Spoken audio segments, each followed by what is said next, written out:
Komið sæl á ný.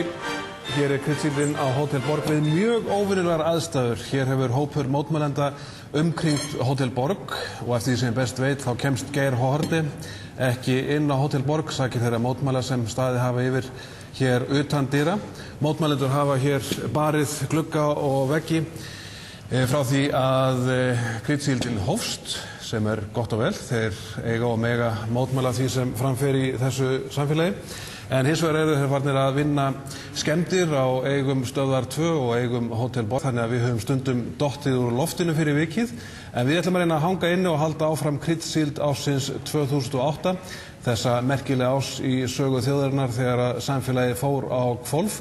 Og það kannski ekki síst þess vegna sem einmitt mótmælendur eru að mótmæla með þessum kraftmikla hætti sem þeir hafa gert hér og síðustu daga og síðustu vikur á Íslandi.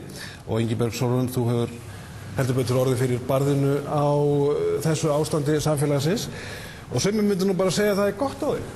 Ég hef ekkert orðið sérstaklega fyrir barðinu á þessu ástandi. Satt að segja hefur það nú kannski ekki, þessi mótmæli hafa auðvitað verið fyrir utan ráðherrabústaðinn þegar við komum á ríkisstjórnarfundi, en eins og þú segir þá auðvitað réttur fólks að láta skoðanir sín í ljósi, en mér þykir stundum helst til, þeir færast helst til mikið í fang og þegar að þetta farið svona verða svona ógnandi, ef svo má segja, sem að það verður auðvitað leið og farið þeir að skemma hluti eða brjóta eða grýta eins og gerst hefur, þá finnst mér þetta ganga of langt.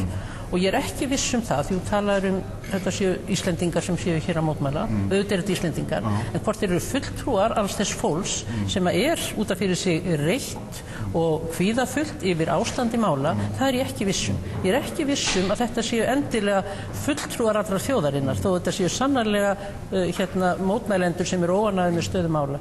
Ég ekki vissum að þjóðin öll sé á þessari skoðun að það eigi að láta þetta í ljós með þessum hætti. Steingrímur, það hefur einhverjir sagt að þetta væri á sömu leyti skipulagt af unglingahreyfingu Vinstri grænna? Engin stjórnmálaflokkur held ég hafi blandað sér í þetta á flokkslegan hátt og nokkurn hátt, enda taka forsvarsmenn þessara aðgerða sem eru margvíslegar, mismunandi hópar og fundir og útifundir, þeir taka það allir mjög skýrt fram að þeir vilja enga pólitíska íblöndun og standi sjálfir fyrir sínum mótmælum. Ég heldur að Steingrímur gera greinarmun á þessum